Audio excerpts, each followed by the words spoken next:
बहू से प्रसन्न हो ना? हाँ, बहुत प्रसन्न है, बहुत खुश है। हमारी खुशी के पागल मत हो जाना। नहीं नहीं दीदी, इसमें पागल होने वाली कौन सी बात है? का मतलब है नेचर, बिहेवियर, एटीट्यूड तो मुझे अभी बहुत अच्छा लग रहा है। आगे भी अच्छी ही होंगी। अभी तो मुझे बहुत अच्छा लग रहा है, मैं खुश हूँ, बहुत खुश हूँ। अच्छी बात है, खुश रहो, बहुत अच्छी बात है। बस इतना बता रही हूँ, खोपड़ी पे मत चढ़ा देना, तो एक दिन रोना पड़ेगा। सिर पे हाथ रख के रोगी, क्योंकि तुम गरीब घर की बेटी को लाई हो। उसका बाप कबाड़ बेचने का काम करता था। मैं तो इतना कहना चाहती हूँ, गरीब घर की बेटी है, ज्यादा सिर पे मत चढ़ाना, नहीं तो तुम्हारे सिर पे बैठ के बिगुल बजाएगी। अरे नहीं नहीं दीदी, हमें तो उसके लक्षण बहुत अच्छे लगते हैं। उसके बाप से हमें क्या मतलब है दीदी कि वो कबाड़ बेचते थे या उनका आलीशान दुकान था? मुझे क्या मतलब है? इसमें उस बेटी का क्या दोष है कि उसके पिता कबाड़ बेचते हैं? अच्छी बात है, कबाड़ भी अगर बेचते हैं तो अपना जीवन यापन तो कर रहे हैं, अच्छी बात है। जीवन यापन तो सभी कर लेता है, कौन सा नया काम कर रहे हैं? अरे अपना जीवन तो सभी जीता है ना। जिन लोगों के पास पैसा है वो अपनी लाइफ में बहुत परिश्रम किए होंगे, तभी उनके पास पैसे हैं। तो कम परिश्रम करते हैं या अपने को उस काबिल नहीं बनाते हैं, लाइफ में कुछ अर्जित नहीं कर पाते हैं, उनके पास पैसे नहीं होते हैं। हाँ दीदी, मैं आपकी बात से सहमत हूँ, बिल्कुल सही कह रही हैं आप।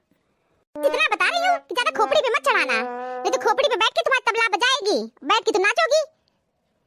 कुछ अपने मुट्ठी में रखना कि बहुत उतावली बन के उतावलेपन में बहू को मालकिन बना दो। बहुओं को ना मालकिन बनते देर नहीं लगता है, और तुम बन जाओगी नौकरानी। नहीं दीदी, हम क्यों नौकरानी बनने जाएं? अरे मैं सास हूँ तो सास की तरह रहूंगी। हाँ, सास की तरह रहना और एक परफेक्ट सास की तरह रहना, दोनों में बहुत अंतर होता है। मैं हूँ परफेक्ट सास, मजाल है मेरी बहुएं मेरा कहना न माने। मेरी बहुएं मेरे इशारों पे नाचती हैं। दीदी आपकी बहुएं तो वास्तव में बहुत अच्छी हैं। तो नहीं है, अच्छा बनाए हैं, नहीं बैठाए हैं। दीदी अपने अपने घर का तरीका होता है और आपका अपना तरीका है, उस तरीके से आपने बहू को रखी है। अभी तो मुझे अपने बहू के लक्षण बहुत अच्छे नजर आ रहे हैं। अच्छी बात है, अभी तुम खुश हो, अच्छी बात है। देखो कितने दिन तक खुशी टिका रहता है। ठीक है दीदी, अब घर चलते हैं, सब्जी उब्जी काटना है और चावल और बीन के देना है। क्या तुम सब्जी काटती हो? दीदी खाली तो बैठी रहती हूँ तो सब्जी उब्जी काट देती हूँ। दीदी इसे काम जल्दी हो जाता है, चट कर भी किचन में रख देते हैं। मेरी बहू को तो ना पालक, साग, मेथी ये सब काटने ही नहीं आता है। पिंकी की मम्मी बहुत गलत कर रही हो, तो लगता है तुम्हारा दिमाग खराब हो गया है। सास हो सास, सास बन के रहो। तुम तो सब्जी काट रही हो, आटा सान रही हो और चावल बीन रही हो, तो खाना भी बना दिया करो। दीदी क्या हुआ, जैसे मेरी बेटी है वैसे मेरी बहू भी, मैं कोई अंतर नहीं समझती हूँ। पता है अपनी बेटी को तो सिर पे बैठा के रखी हो, आपकी बेटी को किचन के कामों में इंटरेस्ट तो है नहीं। एक आखिर में आपकी बेटी तो कोई काम भी नहीं करती है। जब तक आप अपनी बेटी को 4 बार नहीं बुलाती हो, आपका तो वो सुनती ही नहीं है। बहुत अच्छी बात है, तुम ना अपनी बहू को भी खोपड़ी बैठा लो, फिर बाद में मत रोना। ये अच्छी बात है पढ़ाई लिखाई, लेकिन पढ़ाई लिखाई का मतलब ये नहीं होता है कि घर के कामों में बच्चे रुचि ही न ले। भोजन उड़ के मुंह में चला जाएगा, बनाने के लिए हाथ पर हिलाना पड़ता है, तब कहीं जाके व्यंजन तैयार होता है।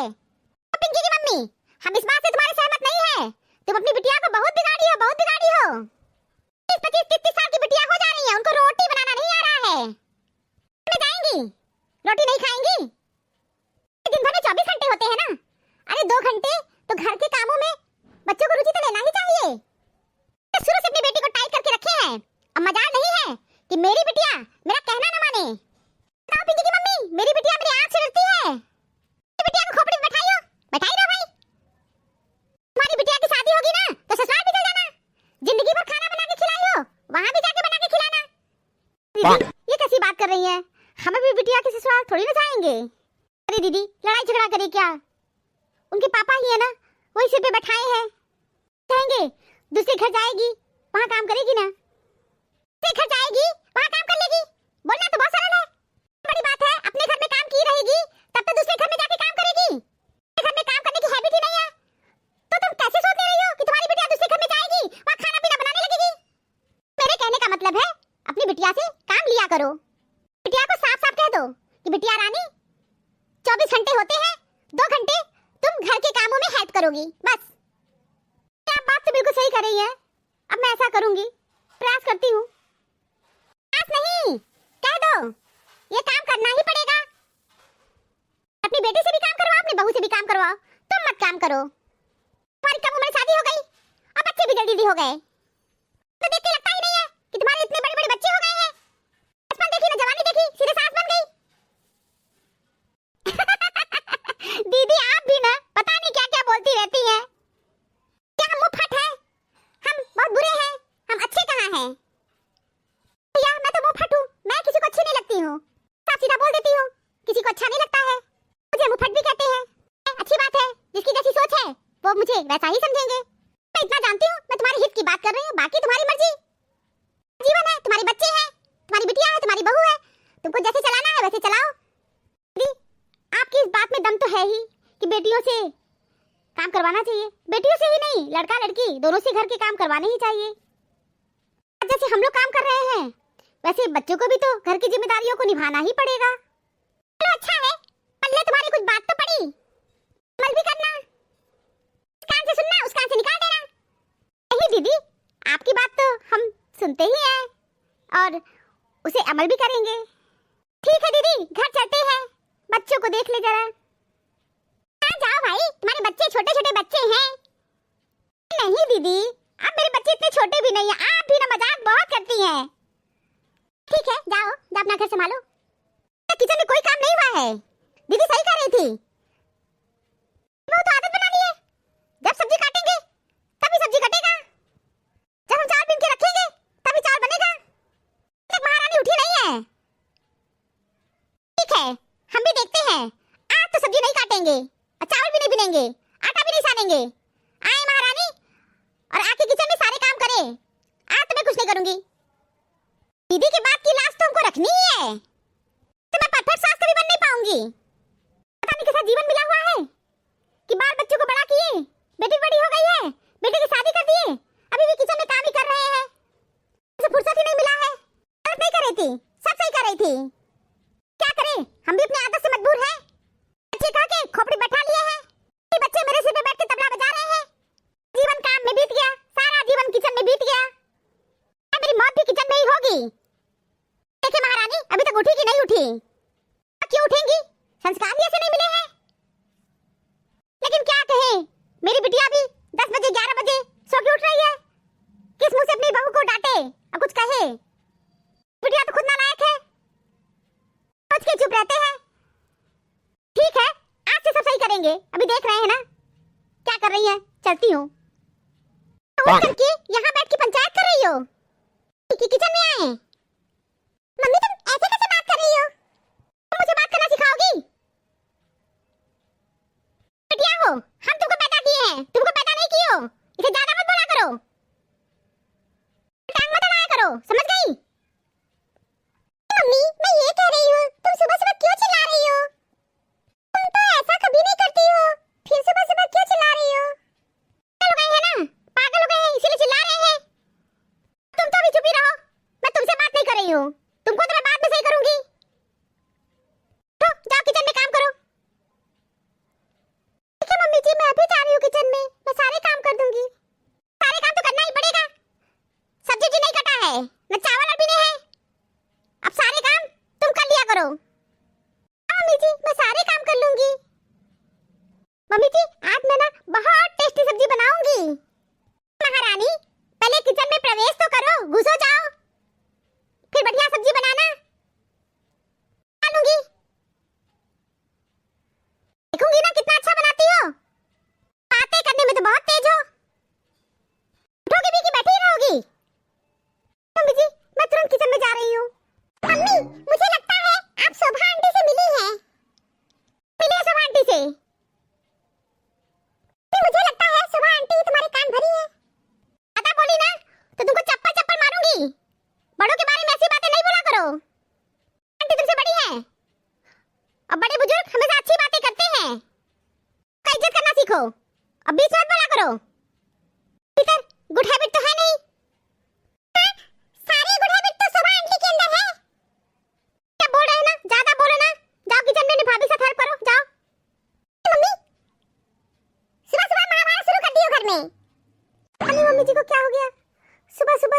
चिल्लाना शुरू कर दी।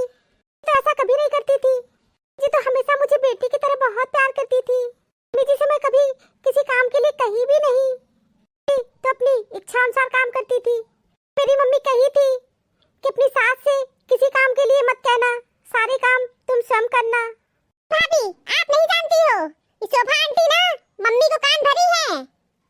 किसी के कान भरने से क्या होता है, व्यक्ति का स्वयं का भी तो दिमाग होता है, ये दिमाग से काम करना चाहिए। भाभी आप नहीं जानती है, हम शोभा आंटी को बहुत अच्छी तरह जानती हूँ। किसी के घर में शांति नहीं दे सकती है, कुछ न कुछ आग लगा के चली जाएंगी। शोभा आंटी के घर में खुद आए दिन महाभारत होता रहता है। आंटी भाभी, शोभा आंटी के घर में ना एक दिन तो इतनी लड़ाई हुई थी कि बता नहीं सकती हूँ। मोहल्ले के लोग बताते हैं इनकी बड़ी बहू शाम को 5 बजे से लड़ाई शुरू हुई थी, 4 बजे भोर में लड़ाई खत्म हुई थी। इसके घर में ताक झांक लगाई रहती है। तो हमें क्या करना है शोभा आंटी का? शोभा आंटी के घर में बहुत लड़ाई झगड़ा हो रहा है। तुम उन्हें हो जो काम करना सीखे ही नहीं है। मुझे तो सारे काम आते हैं, मैं सारे काम कर लूंगी। मम्मी जी को शिकायत का मौका तो दूंगी ही नहीं। भाभी शोभा आंटी के घर में बहुत लड़ाई झगड़ा हो रहा है। उनके घर में लड़ाई झगड़ा हो रहा है? भाभी उनके घर में बहुत लड़ाई हो रहा है। अच्छा सच बता सीलू, किसकी ज्यादा गलती होती है? तो भाभी शोभा आंटी भी कम नहीं है, पूरा घर सिर पे उठा लेती है, का बहुत इंसल्ट भी करती है, भी नहीं देती है।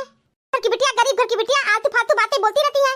बाप कबाड़ी है, तुम्हारा बाप घूरे पे रहता था, तुम्हारे बाप का औकात नहीं है, यही सब आलतू फालतू बातें बोलती रहती है। आई तो होना ही है कि तनिक भी अच्छाई को देखती ही नहीं है। सबसे बड़ी बात, पानी में हाथ नहीं डालती है, एक मटर का दाना छीली नहीं होंगी, बैठ के खाने को चाहिए। लीजिए भाभी, तानाशाही रवैया है, पूरा तानाशाही। सकती है शोभा आंटी चिल्ला ले, फिर एक दिन तो बहू का राज आ जाएगा घर में। शोभा आंटी की सिट्टी पिट्टी गुम हो जाएगी। ये बन के है कब को बकरी बन के बैठी रहेंगी कि बुढ़ाई में शांति से 2 रोटी बैठ के खाए। आंटी की बहू बहुत अच्छी है, एक अमीर घर की एक गरीब घर की है, लेकिन शोभा आंटी जो अमीर घर की बहू है उसको ज्यादा तवज्जो देती है। अभी एक अच्छी बात बताएं, दोनों बहुओं में बहुत पट्टा है। पैसे वाले घर की है, वो कभी भी अपनी छोटी देरानी का इंसल्ट नहीं करती है। ये तो बहुत अच्छी बात है। मम्मी जी खाना बन गया है, आपको खाना ले आए। देख नहीं रही हूँ, मैं किसी से बात कर रही हूँ। मम्मी जी आपके खाने का समय हो गया था ना, मैं इसीलिए पूछ ली। नमस्ते बुआ जी। नमस्ते जी, मैं बुआ जी के लिए चाय बना के ले आ रही हूँ, बना के ले आओ। अभी हमको चाय नहीं पीना है, मेरी इच्छा नहीं है, चाय मत बनवाइए, खाना खा के जाओ। मेरी भाभी अभी खाना भी नहीं खाना है मुझे, घर से खाना खा के आई हूँ। जाओ अभी किचन में, मुझे खाना होगा तो बता दूंगी, अभी मैं बात कर रही हूँ। क्या हुआ भाभी, किस सब में आप डूब गई? कुछ नहीं, मैं ये सोच रही हूँ कि मैं मानती हूँ मेरी बेटी में बहुत कमी है, लेकिन मेरी बहू में कोई कमी नहीं है। मैं शोभा दीदी के चक्कर में पड़ के अपनी बहू के साथ आज अच्छा व्यवहार नहीं की हूँ। मैं किचन के कामों में थोड़ा बहुत हेल्प कर दे रही थी, लेकिन शोभा आंटी की बातें सुन करके मुझे भी लगा मुझे भी किचन में कोई काम नहीं करना चाहिए।